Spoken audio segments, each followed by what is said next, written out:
Меры социальной поддержки населения обсудили члены правительства Якутии. Заседание Кабинета министров под руководством премьера Галины Данчиковой состоялось сегодня.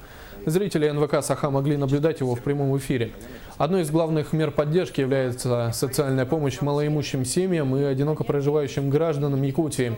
За 3 года ее получили около 4000 человек, при этом большинство из них, свыше 90%, проживают на селе. Социальные контрактники тратят деньги на благоустройство жилья, ведение индивидуальной трудовой деятельности и развитие личного подсобного хозяйства.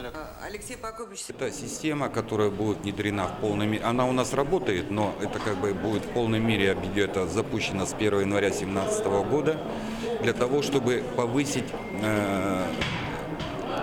мотивацию гражданина выйти из трудной жизненной ситуации, когда у него семья или он одиноко проживающий находится с уровнем ниже прожиточного минимума. Это повысит уровень занятости гражданина, это повысит и применяться будет критерий адресности и нуждаемости.